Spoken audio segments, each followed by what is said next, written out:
And now a little story from the apple seed.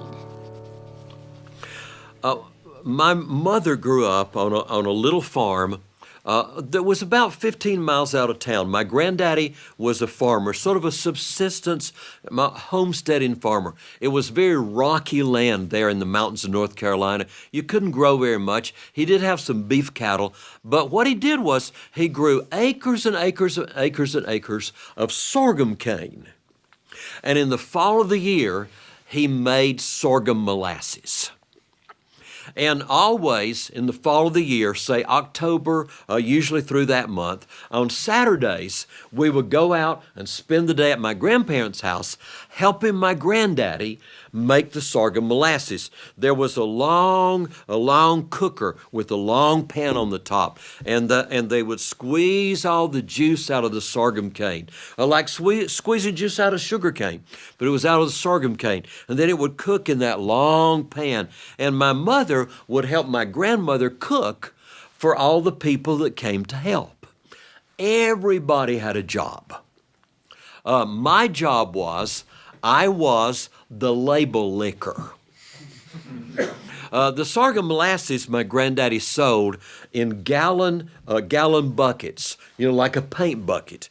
And he would order just dozens and dozens in box, hundreds, I think, of these bright, shiny, brand new buckets for the molasses. And then Mr. Everett Camp was deaf and dumb, but he had a print shop in town. And he would print the labels for those buckets. The labels would say 100% pure blackstrap sorghum molasses made by Grady Walker, Route 1, Clyde, North Carolina. And my job was to stick those labels onto the buckets. My mother would give me a wet washcloth and say, now here's what you do. You wet them with the washcloth and then you stick them on. No, I licked them. Because the more you licked, the better you felt. The day went right along. My little brother's job was called getting in the way. And he was real good at doing that. My granddaddy was the general supervisor. My daddy helped. My Uncle David helped. My Uncle Spencer helped. My Uncle Steve helped. My Aunt Eddie and the other aunts, they helped cook to feed everybody. Well, we were out there one day, and I got promoted. I got promoted from label licker to yellow jacket skimmer. Now my little brother got to lick labels. His tongue was big enough. And my granddaddy made me this implement. He took a piece of a tin can and flattened it out and punched little holes in it and then fastened it to a long stick because, see, the yellow jackets would smell the sweetness of the sorghum syrup cooking away, and they'd come flying in and the steam would hit their wings and they would go kaplop right in the molasses, and I would dip them out with that, and the holes would let the molasses go through. And I would save all those yellow jackets because every time I got 20, I got paid a nickel. Well, I was skimming yellow jackets that day. My granddaddy was supervising everything. My little brother was licking labels. My mother was helping my grandmother cook. My granddaddy at the end, he would fill the buckets. And there was a long, low shelf on the side, and he would put those buckets of hot molasses on the shelf and just put their lid, like the lid of a paint bucket, just put it loose on top. Because if you fastened the lid down while that bucket of molasses was hot, as it cooled down, it would suck that lid down so tight it was almost impossible to get it off. So the molasses would cool down, and when it was all cooled down, then you could tighten up the lid because then you could get it off after that. Well, my throat began to hurt. I began to feel like I just had a little sore throat. And when my mother came out, to bring coffee to some of the men who were working, I said, Mama, I think I'm getting a sore throat. She said, oh, come up into the house where there's a flashlight. Let me look. And I went with her up into the house, and she got a spoon, and gagged me with a spoon and shined the light down in my throat. And she said, ooh, Your throat has spots in it. You might even have strep throat. We got to leave right now and go back to the doctor. And so we came down to tell everybody we were leaving, and we went up to get in the car. And as we went toward the car, my granddaddy said, well, if you're leaving now, why don't you go ahead and take a couple of gallons of molasses with you? You can give one of those gallons to Dr. York. He always likes my molasses. So my granddaddy picked up the last 2 buckets that were filled up, hot, boiling molasses with the lids just loose on the top. And he came up to our car and he said, Lucille, talking to my mother, I'm just going to put them here in the back seat. Remember, the lids are loose on top. Tighten them down when you get back home. And my mother said to me, you get in the back seat and act sick. Because for my mother, if you were going to be sick, you're supposed to act sick. You couldn't play when you were sick. You couldn't do anything when you're sick. If you're sick, you're supposed to act sick. So I got in the back seat, and I started acting sick. I just stretched out on the seat.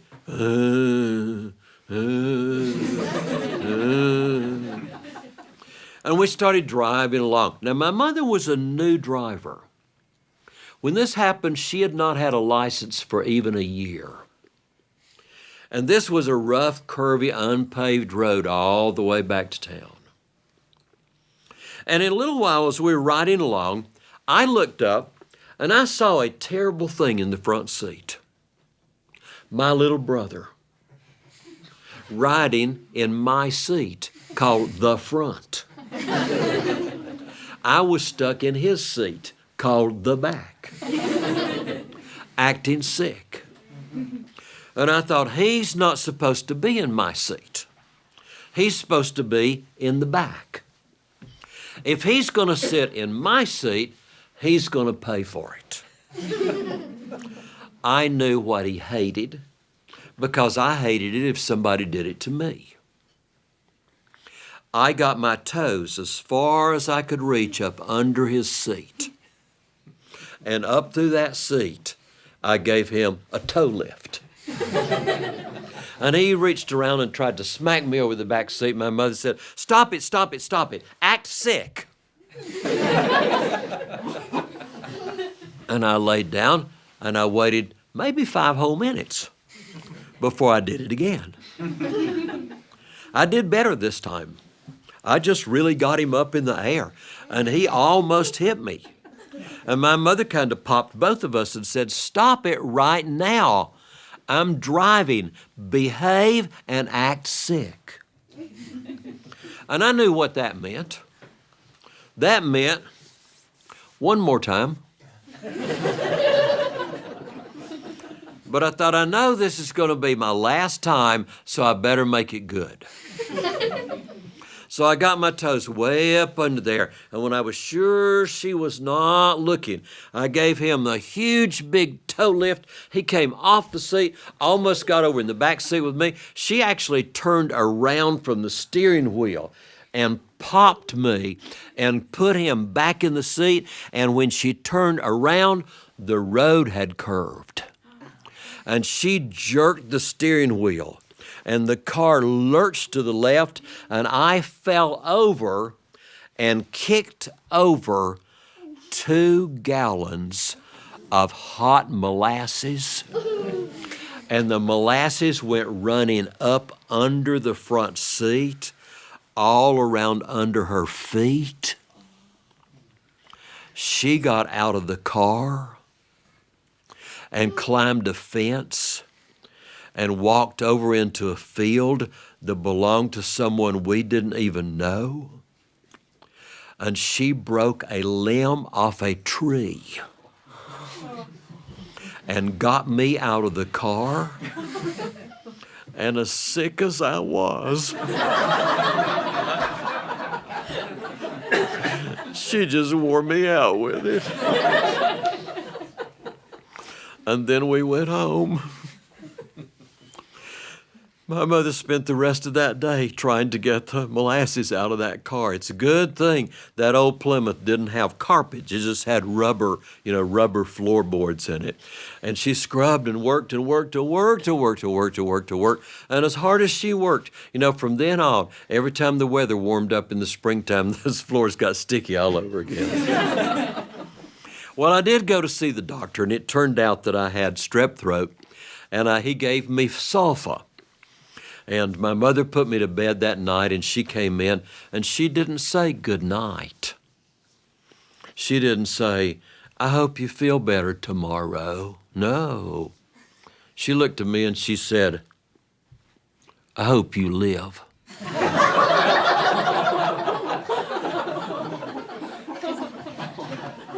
So you can grow up and have children like you.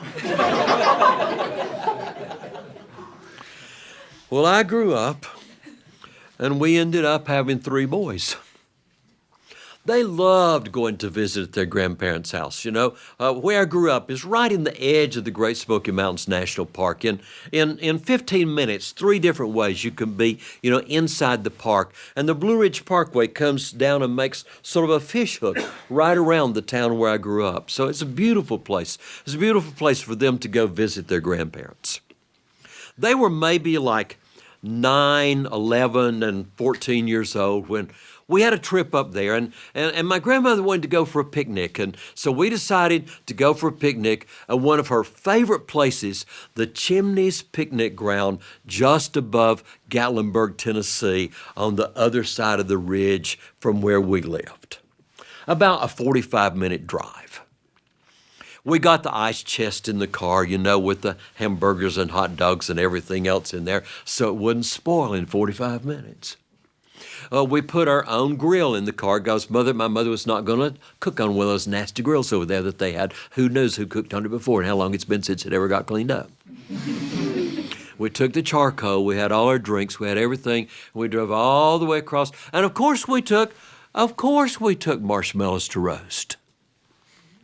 Well, we started the charcoal, we got it all going, and then we cooked the hamburgers and the hot dogs, and we had our picnic. And about the time we finished eating, by that time, the charcoal was just right. So we started cooking marshmallows. Well, Doug, who was the oldest, Doug was 14, Doug had, back over at Grandma's house, he had used 2 coat hangers to make a supersonic marshmallow roaster that would hold 4 marshmallows at a time. So he was really showing off for his little brothers. I can roast more marshmallows than you can at a time. And of course, his favorite way to roast marshmallows was just to flat stick them in the fire till they caught on fire and then run around with a burning torch till finally it all burned out and then eat carbon that was crunchy because there wasn't any marshmallow left after that. Well, about that time, we started getting everything cleaned up, and we got most things cleaned up, and I said, okay, boys, one more round of marshmallows, and then we've got to dump the charcoal out and put water on it so everything will be safe so we can go home. And so they started roasting their last round of marshmallows, and I was just picking up the ice chest. The lid was not on it yet, to put it in the back of the car, when about that time, Doug's marshmallows flamed up, and he came running around the front end of the station wagon, waving them in the air, showing off for his little brother. And I was picking up the chest of ice at the same time when we collided. And that whole giant thing of marshmallows went kafwop right in the top of the much more hair than I have now, 1970s hair that I have. And I was holding the ice chest, and without even thinking about it, I scooped up a double handful of ice and went shunk right on top of my head. And that ice, immediately turned the marshmallows into stone. We could hardly even get the wires pulled back out of it again. And we were 45 minutes from home. Well, everything was put in the car. You know, I'm wet from the ice running down. This whole glob of stuff is in there. I know my hair's going to have to be cut off or my head's going to have to soak in a bucket of water for 3 days to get it off or somehow. And we finally all get in the car and we load up, and I'm as annoyed as could be, and I'm driving. And here we go along on our 45-minute drive back home. When all of a sudden I hear a little sound in the back seat.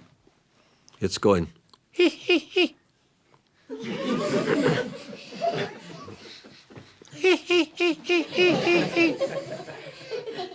It's my mother. And she's laughing louder and louder. And I looked around and I said, "What is so funny?" And she said, "It's better than molasses."